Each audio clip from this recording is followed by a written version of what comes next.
Welcome back. So, tons of data this week. FOMC, Mag 7, Trump meeting with Z. Maybe we get PCE. I haven't heard definitively whether we get that or not with the government closed. A lot of stuff going on. Market hit new highs yesterday based on a framework of a deal with Z. I've been telling people in the newsletter, just so much data this week. Make sure you add some hedges. I have no idea whether the market's going to go down or not, but there's so many, price for so much perfection. Powell says the wrong thing. One of the Mag 7 says the wrong thing, and we all of a sudden turn a good week into a bad week. So just be careful out there ahead of all that data. A lot of these things are binary, and good luck predicting what's going to happen out there. So that's all I got. I don't know, Jeremy, you got anything? An old friend of mine says he has something printed on his background screen on his charts. It says react, do not predict. And this market has just been in melt-up mode for far too long to really trust it. A lot of people are getting a little bit weary, even though, QQQ is targeting a rally-based rally move to like 633 today. When you least suspect something to hit a target, you'll realize quickly where the liquidity is. And when you start to see the sellers, that long wick appears. And typically then you'll get, a move the other way. Especially when there's data pending. We've got all this stuff happening this week. It's going to be a bit more volatile than most people can hang with in this market. So just be nimble. That's all we can really say. Thanks, man. So I'm going to introduce our guest. This is Professor Russell Rhoads. He's from IU, which is Indiana University Hoosiers. I think they're number one in football I saw lately, which is cool. Number one or number two. They're definitely kicking ass. Right. It depends on who you listen to, but I guess all that matters is who's number one at the end, right? Right. We'll see. I was going to say probably one of the greatest quotes ever. I kind of describe myself this way as well, in a way. This quote is from Emmy Rhodes, right? I don't know. Oh, God. Must be your daughter, granddaughter. No, daughter. Thank you. Russell is the kind of crazy you want on your side. I love that. Yeah. That's how I describe myself, actually. So I think it's perfect. I love that. Makes me like you a lot, actually. Yeah, anyone to say that about are you? Crazy, Pat. Whether we want you on our side or not, or whether we're trying to ship you off to the competitors, we haven't decided yet. Right, exactly, bro. Exactly. Well, Russell, there you go. I didn't. Needless to say, I didn't know that one was coming. But that quote came on the heels of I had a dad moment where somebody was not being nice to my daughter, and I had it. Let's just say I had a dad moment where the police actually had to get involved. So, but that's what dads do, and that daughter is now at Purdue. Right. Maybe I shouldn't have defended her so much. All right. All right, go ahead, man. Tell us what you're up to. Oh, I'm sorry. I thought it was just a brief introduction there. So now I've been at IU for I'm coming up on my 5th year here. I spend a lot of time focusing in on VIX as far as my research goes, and short-dated index options. I think that's why you guys wanted to talk to me a bit today. Before I switched to the academic world, I actually spent a couple of decades at hedge funds. Balyasny and Millennium are probably the two that most people have heard of that I was involved with. And then creeped my way into education, went over to the CBOE as an instructor, ended up being head of education at SIBO for a while and got my PhD while I was there, and then converted myself to the academic world. But I cannot fully get away from talking about the markets and trading. I only trade the index options in VIX. But continue to do the same things that I was doing for all the time that I was at SIBO, focusing on VIX, trying to be out there helping people as much as possible. I put out newsletters and et cetera, but don't charge for anything, just because I do want to give back to the industry a bit that has been extremely good to me. Cool.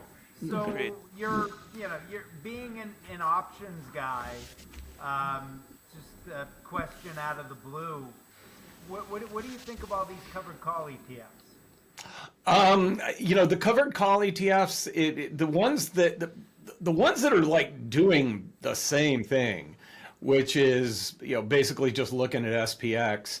I feel like that's gotten a bit crowded and maybe putting a little bit of pressure on the premiums. But there are all kinds of other ways that you can go about trying to benefit from what I like to refer to as end of lifetime decay. And I think everybody's been automatically attracted to the big index options because we got an expiration every single day, to the point, again, where that's been suppressed a bit. So looking beyond one day seems to be working a lot better. I think we're all familiar with Ed Thorpe. I had the opportunity to interview him once. And when you guys know this, when you interview somebody, if you catch them offline, you try to ask them a question maybe they wouldn't answer in front of everybody. And it's like, where are you investing now? Just to get an idea. And he gave me a terrible answer, but a good answer. He didn't tell me what he was doing. He just said, I'm always looking where other people aren't. And I like to look at like 3, 4, and 5 day options versus single day options, because people aren't looking that far out. It sounds that far out, 3, 4, 5 day options. But I've been looking, not where all the volume is, but where there's decent volume. And that there seems to be better opportunities if you just give it a few days as opposed to a single day trying to benefit from time decay. So what you're saying then, if you were out there doing, a covered call ETF, say on SPY, SPX, instead of, every day you're banging the zero DTEs, you'd be looking, 3, 4, 5, probably, and don't let me put words in your mouth. No. Like the implied vols. Like, today, for example, if you look at the implied volatility or coming into today versus like Wednesday or Thursday when we got all the data, SPY implied volatility is going to be way higher tomorrow and the next day. Yeah. So my guess is you would look at a day like that. The thing is, I've sliced and diced, the what works and what doesn't, as far as being, and what I specifically look at, just so people can get a visualization, is I look at the 1 day straddle the day before on the close, and then I look at what happened the following day, and I do that for 1, 2, 3, 4, and 5 days. And I've found consistently selling the 4 or the 5 day options and holding them to expiration does much better. It works much better than focusing on maybe 1 or 2 days. And one day doesn't work very well at all. But I've also separated things out, tried to look at what if you only sell when the implied vol is higher, or we say implied vol, I think of it more as a predicted move because it's a 1 day option. And typically when it's elevated for a reason. And that you're more likely to get run over when they're kind of expensive because they're already preparing for one of those days where we're going to get a very large move. But what's and something else that's really funny is there appears to be inflated premiums in front of big numbers, like we were talking about at the very beginning here, but not inflated enough. If you'd shorted the straddle in front of the FOMC, the last 12 FOMCs, you would have about broken even. And the only reason that you would have about broken even is because the last 6 have been profitable. The options have continued to overprice. So the results actually on those known unknown days are a bit better than just blindly being short options every single day. And those are the days that the implied vol is a little bit altered. Now, and I know you said you trade mostly index options and VIX. So, I mean, you may or may not have a comment on this. What do you think of all the covered call options on single names? I think, strategies, the Teslas. see, that's where I feel like there's not this one-sided interest like there seems to be in the short-dated index options. And part of when I said looking where other people are not necessarily looking, I think there's there are opportunities in single names where they're practically large markets by themselves, but aren't attracting the majority.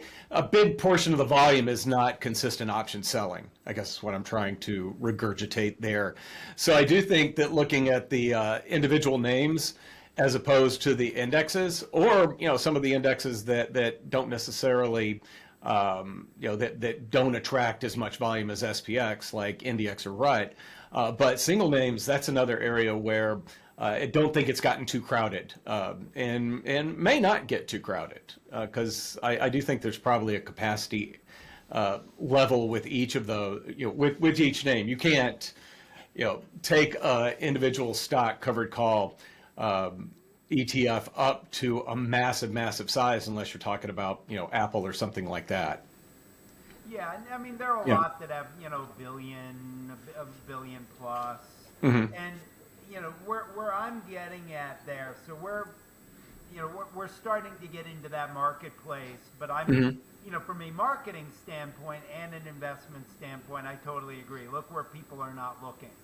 So we're coming at it different, and my sense on a lot of these ETFs that are not the zero DTE is you're basically creating a trade that's not asymmetric, because if you are selling an option on, say, Tesla, MicroStrategy, Nvidia, stocks you expect to go up a lot, you're going to give up upside, and you still have unlimited downside. You protect a little based on your premium, but like when I first started investing, covered calls was like, hey, I'm going to buy Procter and Gamble and write a call. It's like, all right, fine. Procter and Gamble is not going to go up 15% tomorrow. Not a big deal. So I have issues with these ETFs because it's you've got limited upside on the downside. The way we're looking at it now is we're looking at it from the 1 and 0 DTE spectrum, which we don't have unlisted, so we're using flex options. Okay. And that in that way, we're preserving overnight gains. We're doing it on IBIT, for example, which also moves over the weekend. We're preserving those gains. I personally, I like that idea a lot better. And then what we're also doing is, instead of doing call spreads, which a lot of guys are doing, we're coming out with put spreads. So we give you a little bit more downside, on large moves down, but still unlimited upside. I mean, what do you think of that? Oh, I think that's that's an excellent strategy. Just if you're doing it individually and holding the or holding the stock or have interest in the stock. I mean, So as a consistent ETF strategy, I think that's it's a great area it's a great area as far as trading period. But then offering it as as an investment product to individuals, I think is a great idea as well. And I was looking through the ETFs that you guys that you're talking about right now, and the holdings, et cetera. And I thought that was pretty cool what you were doing with respect to flex options. I'm sure the folks at the exchange are thrilled that you're doing that as well. They also want us to get into the MBTX because those seem to trade by. What's a flex option, Matthew Tuttle? What's that? What's a flex option? So a flex option, a listed option is like buying a suit off the rack. It is what it is. You don't get to specify anything. In a flex option, I get to specify everything. I can tell you when my expiration date is, exactly what my strike is down to the penny, whether I want it European or American. In some cases, I can ask for cash settled instead of physical. So it just allows me to customize. The problem is it's not, as liquid as the listed options. The listed options, there is a price. That price is that price. And sometimes with a flex, there's some haggling around, where I think implied volatility should be, and the person who I'm trying to get to write the option for me thinks implied volatility is. So that's an issue. And actually, let me ask you this: if this is something that you've seen, because this was something I didn't fully appreciate. So we've got Bloomberg, and I can go into Bloomberg and ask Bloomberg, hey, what's the implied volatility on this option? And I can ask for bid, ask midpoint. I ask for mid. What I've found, strangely, is that if I reverse engineer that option using Black-Scholes and put in that implied volatility, I don't get that price. And what an option guy explained to me, which I still don't totally understand, is he's like, hey Matt, there's a difference between the implied volatility you'd see in Bloomberg and market volatility. I don't get why that would be. Is that something you've ever come across? I have never heard that statement, and I was in a position where I spent half my day on the SIBO floor when I was at work. And I've never ever heard that.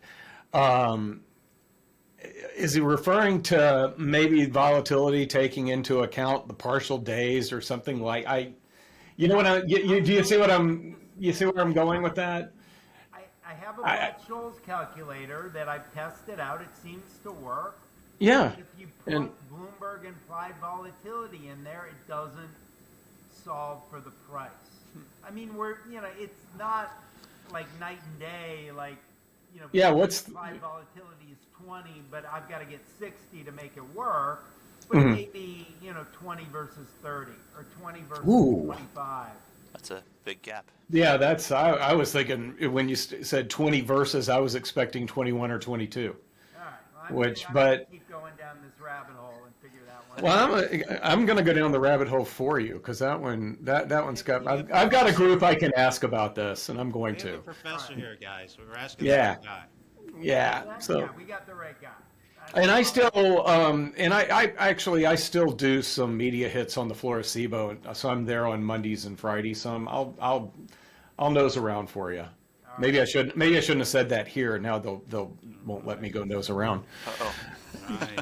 Just kidding with that. SIBO like us. Oh, I'm sure. No, and no, I like what you're doing with respect to Flex very much. Not just because I'd love to see that market flourish.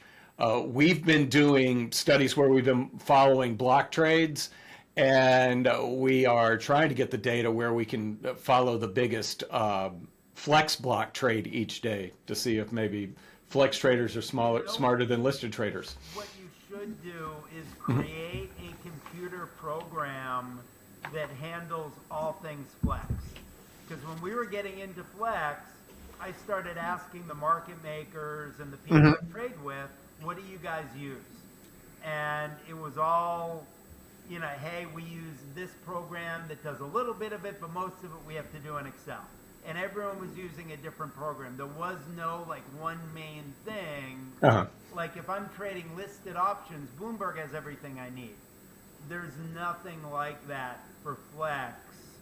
My entrepreneurial brain, goes off on that, but I don't have the technological know-how to create it. But I think if someone could, all of these trading desks would use it, because they all struggle with Flex.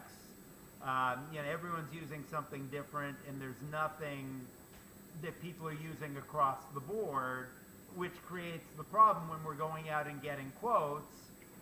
Your implied volatility is this guy's here, this guy's here, this guy's here, and there's no uniformity in it. and then there's no way for us to be 100% sure, hey, this price is right. So someone needs to do it. Yeah, I had a very similar conversation with somebody over at SIBO about this, but my angle was more of I was trying to. You can't even find like a list of the trades from the day, like a block trade. I'd just like to see a comprehensive block trade list that shows what the biggest flex trades were in certain days. I think But I see that in Bloomberg, but I don't know. I think I just see all the flex trades. I don't think and maybe I could change it. The other thing I did is I created a program to scrape the OCC website every night, so at least I see the options that are out there. But yeah, that's about the end of my technological abilities. So where are those trades reported, guys? Like, is there the OCC they're or the reported at SIBO? the exchange. So The trades are done on the exchange? I have a Bloomberg feed that Got I it. think, once my broker says, hey, you're printed, I believe we see that trade on the Bloomberg feed. you do, and what happens is, and that option, that option likely did not exist beforehand. So they basically create that new option, and now it's supposed to be quoted, just like any other license or listing. security number, all that. Yeah. Got it. Yep, exactly. Seen So that it turns, Book somewhere. yeah, and then you'll see prices that maybe we trust, maybe we don't. Got it. Okay. So I got a question for both you. I got a question for you, Matt and Jeremy. So when I say BUKD-F-596, what comes to mind? Russell, you must know what that is, right? Your password? No, I know what that is. Who went to school? Who went to school here? I did. No. Oh. That's a financial management class that Russell teaches. So what's Yeah. that all about, man? Like, we had this. Let me say something. I got to give this kid a shout out. We had a kid on here named Grant Bailey, right? Okay. Our fourth or fifth guest. High school kid, Rochester, Indiana, outside of Fort Wayne. He's an analyst, so he's a published analyst, and we brought him on. He wants to go to IU. I told him I'd give him a shout out to you real quick. But anyway. Tell him to get a hold of me. I'm more than happy to talk to him. Seriously, do tell him to get hold of me, because in November I actually do a road show for the school, and I go to 11 different cities. So You should go there, man. He's a good kid, yeah, man. I'll be close by. So Yeah, tell us a little bit about what's going on at your school and what do kids learn. I mean, let me say this. When I got out of college, I had an internship in London working for Citigroup on their bond trading desk. My roommate was a kid from IU, smartest kid I ever met, and I didn't really know about IU. And then I started to follow IU, and I read all these things about IU over the years, like the best place for bond traders is from IU, or I know something like that, Tell us a little about that. Well, I mean, we are most definitely like a top 20 business school, depending on where you're looking at. I'm heavily involved. I do most of my classes online. And I actually so I split my time between Chicago and Indiana still, and mostly teach in the graduate school. The thing that probably the class that you guys would care the most about is I do teach derivatives in the summertime.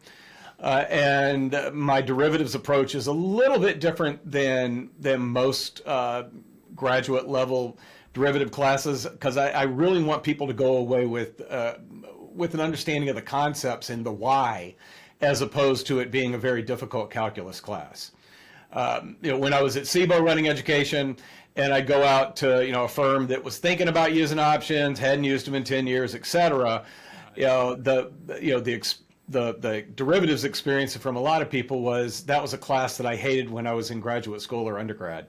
So trying to work around that a bit, and I'm actually working with a professor at Purdue to write a derivatives book that's lighter on the math and more about the actual concepts and how you apply these things. And I believe, although we had a good discussion here about understanding Black-Scholes and backing into the price, that most individuals don't really need to understand how to don't need to calculate the Black-Scholes model.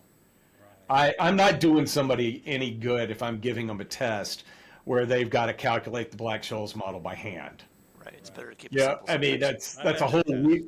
That's how I had that test too. Hell, I don't. Maybe you and I had the same derivatives book. Mine had. University of Minnesota, so my guy. Like, But I was the you best one learned in my a lot class at more that. from it By than the Pat way. did. Mine had the S&P 500 at 320. That's how old I am. I was just clearing things out recently, but and came across that. But that's I try to be a lot more practical. I also do a lot of independent study research projects with students, and that. So right now I've got 2 physician MBA students. I teach 2 classes in the med school. And I'm working with 2 physicians on a study around option and stock behavior leading up to and after phase 3 drug trial approvals. Oh, we love And we're finding we found some really interesting aspects as to how some things work versus other. It's probably not going to be overly shocking, but we divided the universe into large cap and mid cap, small cap, and mid cap, small cap works a lot better than large cap as far as follow through, etc. There is one thing that's kind of interesting is the implied volatility of the options leading up to the approvals, and these dates are very well telegraphed, actually drifts lower. And we're trying to figure that out. We thought that they would behave that the options would behave just like they do in front of an earnings announcement. And then another belief, we've heard that buy the rumor, sell the news thing a million times. Phase 3 drug approvals, you can buy the news and do fairly well. There's actually pretty good follow through for up to a couple of weeks out of these things, and that's something that I think I had the visualization implied vol goes up and we got the volatility crush. That doesn't happen. Had this belief that as the approval comes, the stock will probably trade up into it, and the thinking behind this is doctors will share information about drug trials that they probably shouldn't. I'm not saying they're being nefarious or they're breaking laws or anything like that. It's just, these drug trials are being held all over the country. And this is really where it comes from. The night I met my wife, she was working on a cardiac drug trial, and she had just been told they were going to discontinue it in 2 weeks. Right. And it was the Immunex thing that Martha Stewart went to jail for. Oh, right. She told me to, and I didn't trade it. And the firm I was at, I think they were actually mad at me for keeping it to myself. But that was just blatant when she told me that, and that wasn't public. And so I just know that healthcare professionals don't really the FDA and the SEC are working together to try to inform them of what they should be saying and not saying. But that's an area that I feel like the news does leak out, and that's why we were studying that one. And then I mentioned the block trade thing.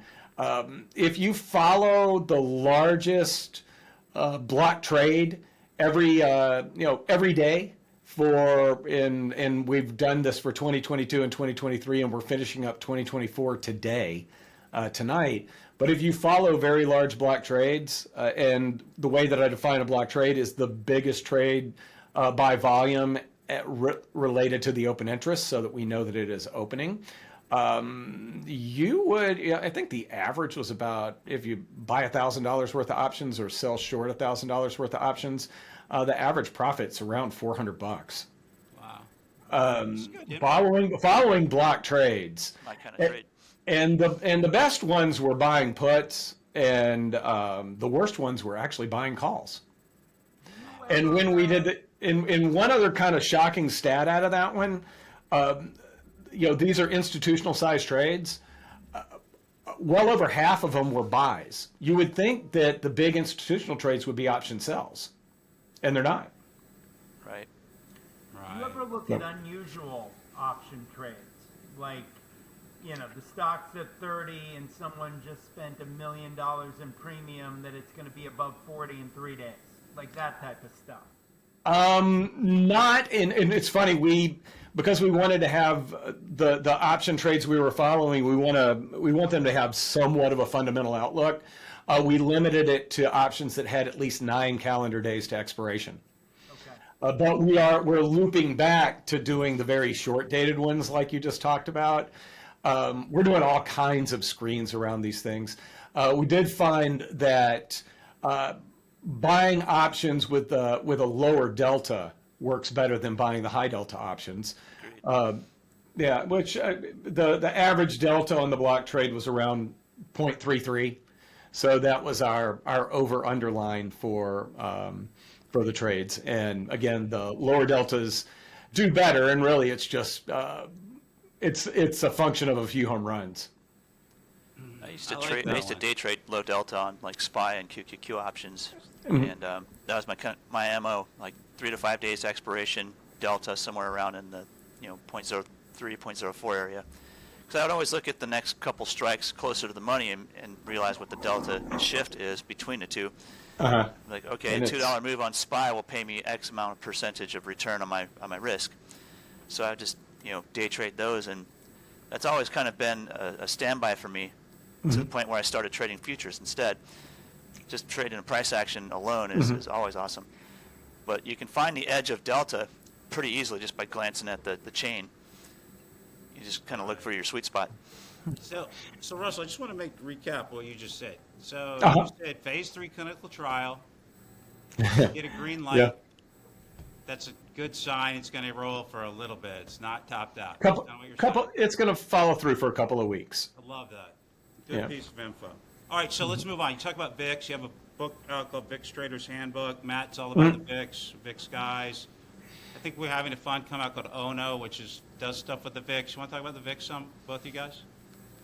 That is correct. So, a couple of things on VIX. So we're launching a no bleed tail risk ETF. VIX is going to be a big part of it. Mostly like ratio types of spreads. So, VIX goes up a lot, we do well. There'll be some other complications in there. Personally, I like puts on the VIX exchange traded products because of the contango and the fact that VIX needs to stay elevated. I also believe you should always have a hedge in your portfolio. So I do like ratio spreads on VIX, or just, VIX is really low, maybe buying some VIX calls, understanding that low can get lower, but figuring the rest of my portfolio would take care of it. How do you go about looking at VIX? I am a big fan of buying put options late in the week that expire the next week. And I'll do so if we have what I refer to as negative time value, and I'm looking at and this is kind of an extreme. Well, those are not very good at all. The ones that expire tomorrow or this week are no good. But the ones that next week, sorry for fumbling around here, I could probably buy the 26 puts that expired next week for 9.25, and the break even on that would be 1675, and VIX is 1608 right now. So I've got that little spread in there, and I've found if you just consistently do that whenever you've got again negative time value, that you'll profit over time. You'll get run over every once in a while. I find it's a good way to play that, the futures grinding their way down to the index as we get close to expiration. Typically, I like to execute them late on Thursdays, that we start to see an adjustment on Friday for over the weekend, etc. But that's probably my favorite VIX trade. My second favorite VIX trade, if you were to buy UVIX, the 2 times long, if you buy it every Friday on the close and you sell it first thing Monday, you do very well. It's there, and it's I forgot what the average return was on it. It's been a while since I updated the model on it, but you just get every once in a while you get something that happens over the weekend, and what I've combined that with is I hold a position in SVIX all the time, and then I match it with UVIX for weekends. Interesting. So Monday There's a- through Friday. I always own SVIX. Always own Monday SVIX. through Friday, you're short VIX. Yeah. You're long VIX over the weekend, and then go back to being short VIX.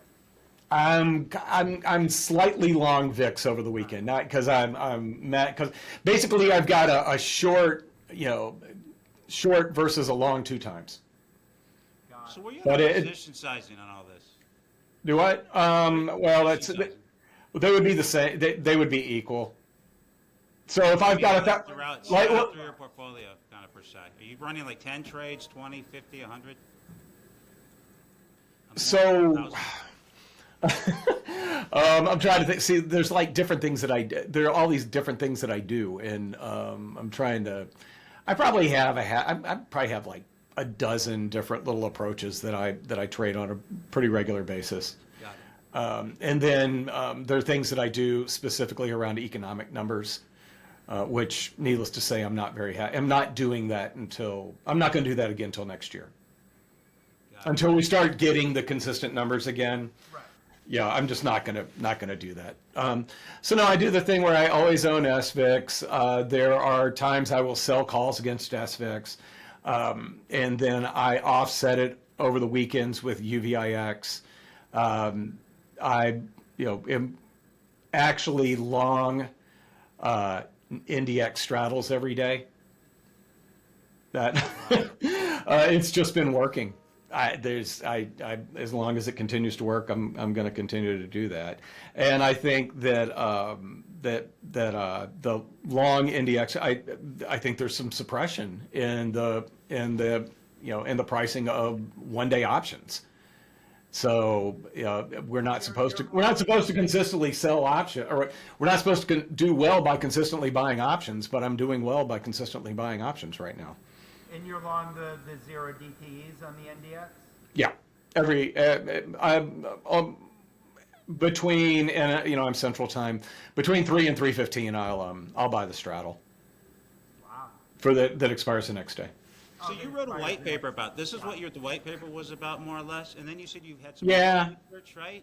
Yeah, and we're new to add or throw down. And let me just say this: you're on Substack, right? And Russell has a white paper about 0 DTE pricing on Substack, right? Substack, yeah. It's out. Well, the white papers go on SSRN, but I can. Find it, though. Yeah, you can. If you Google my name and block trade, one of the papers will show up, and then a recent update on the NDX.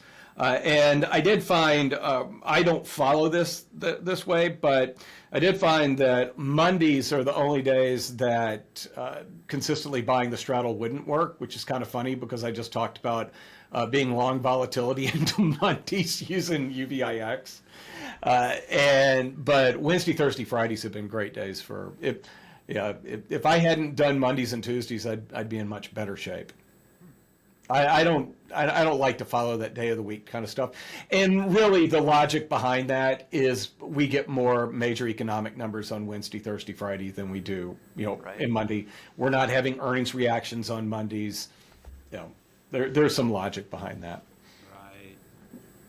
So, like, you talked about the NDX a little bit, like, and I think Sure. Jeremy and Matt talked about the NDX more. Like, why do you, it feels like, I've read a lot of your stuff. It just seems like you've talked 75% over the NDX, less about the SPY. Is there some reason on that? Well, and that's another trying to look at a market where other people aren't focused. Everybody and their mother is talking about SPX. Right. And so I actually monitor the Eurostoxx 50, the DAX. Eurostoxx 50's they've had daily options for 2 years now, 3 years now. And what's really funny is the European markets are exactly opposite of the U.S. markets, where if you consistently sell the straddles on DAX or Eurostoxx 50, and that's because there's not a bunch of ETFs selling options over there right now. Right. So short European volatility and long U.S. volatility has been working very well. Right. And the RUT and the NASDAQ are two that I look at here. I have a really good relationship with the people over at NASDAQ. And they will help promote things that I write, so I will focus a little bit more on their markets as well. Right.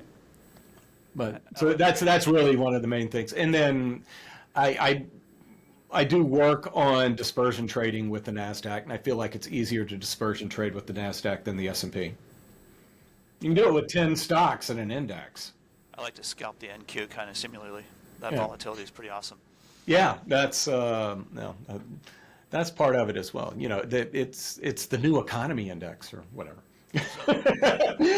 Well, it's more volatile and more fun. That's for sure.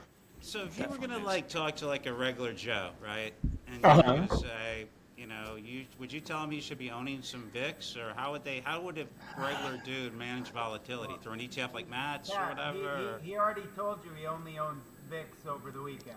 Yeah. Well, regular guy. As a regular guy, you trade the VIX in and out? Regular guy. No. I tend to if there are people that are, well, first off, I really hate the stock market right now. It's so different.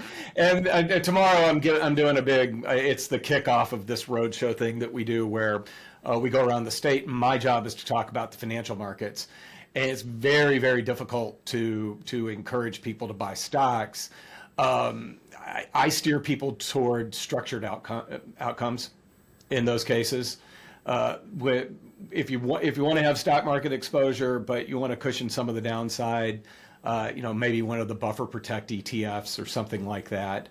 But definitely something that doesn't just go one for one with what the stock market is doing right now. So that when I get, because ultimately what will happen to me as I travel around is I'll talk about how expensive stocks are. I understand you don't want to fight the Fed. It's very possible we could have another great year in 2026, but I'm a little cautious going into the year. And somebody is inevitably going to go, okay, if you're cautious, so what should we do? And that's when I talk about I know exactly what's going to happen. And that's what I'll say there are structured products were huge in Asia and have started to work their way into the United States, and that's an area that I think you may want to explore. Got it. What do you think of writing cash secured puts? Oh, I think I'm shocked. That was the least used block trade, and I was shocked at that one because when I was on a desk, that was the trade that I used more than anything else, was selling puts to get into stocks. And a lot of people don't know it, but Mr. Buffett would do that an awful lot when his holdings would. And I'm supposed to be finishing a book up about how he makes his sell decisions, which means I'm always looking at their positions. I would go back and look for block option activity when they added to names, and I think we could find some of them. Finding them real time would be better, but going back and finding them. So I think cash secured puts, and the issue around not everybody being able to do them. A lot of retail customers can't sell naked puts. Their brokers just won't let them. So I think that actually makes it a better opportunity for those people that can. Yeah, no, I agree. Right. I mean, I love that strategy. I mean, you got a stock that's at 300, you really like it, and you get paid to buy it at 280. Yeah. You get paid to wait for the market to come to you. Yeah. It's the greatest thing ever. Are you going to send Jeremy a signed first edition of that book when it comes out? Oh, the When Genius Sells? Yeah. Yeah. You can tell how it's going. All right. So. No, that's good. All right. So I'm going to go on. I'm going to ask you a little bit longer term question, right? Looking ahead 3 to 5 years, structural change. I mean, obviously, 0DT has been a huge one. What are the next ones, or what's the next upcoming in 0DT? That goes on every stock, or what are the big changes coming? Oh, I think daily options on individual stocks are going to come next, and that's not something that I have insight on or anything. I do know that SIBO, I think it was SIBO, announced they're going to extend some of the option trading hours, which is something I did push for big time when I was there. The pushback that you normally get is the market makers need liquidity when in order to post decent option markets. Turn on CNBC an hour before the regular market open and take a look at the ticker and everything that's going by in trading. There's liquidity. You don't have to do it in every name, but there's liquidity in enough names that you could open up an hour and a half early or keep them open. We already do it with ETFs until 3:15. So I think the extended hours are going to be very helpful, and I don't see why it wasn't done 10 years ago. And then daily options, one of the big lifts with the exchanges is with daily options, you're talking about a big investment in tech. So I got to sit around the table and be involved in these discussions when I worked at the exchange. And my suggestion was, earnings options. We know when Apple's going to report next, and 2 weeks before when they confirm the date, 2 weeks before, list an expiration for that day. Right. If you can do it with Flex. But not everyone can do it with Flex. Not everyone can do it with Flex, and also I feel like you would want the listed liquidity around that for if you're trading an event. Right. When you're trading an event versus a long-term investment, you're a lot more concerned about the entry and exit execution prices and costs. So that may be a hiccup with Flex. And you mentioned Flex earlier. Just the liquidity for them is great because they can draw on the rest of the liquidity pool. So the pricing should be in line with everything else, with the listed options, at least in my mind. I mean, this just got me thinking about something. This may be just way out there, but I mean, couldn't you, let's say I have an account at Merrill Lynch, right? Merrill Lynch has some fantastic AI program. Couldn't I just plug in, I want to buy an option, Flex, blah, blah, blah, I'm a retail guy, I'm approved at whatever level, and then it kicks back, it'll be 42 cents, and you're like, okay, I'm down, and you click buy, right? Isn't that realistic or no? Yeah. It is, and there are, I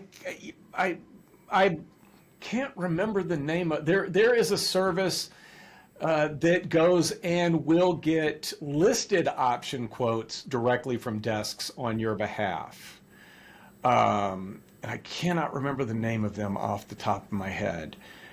And I feel like adding Flex to that should not be a big lift.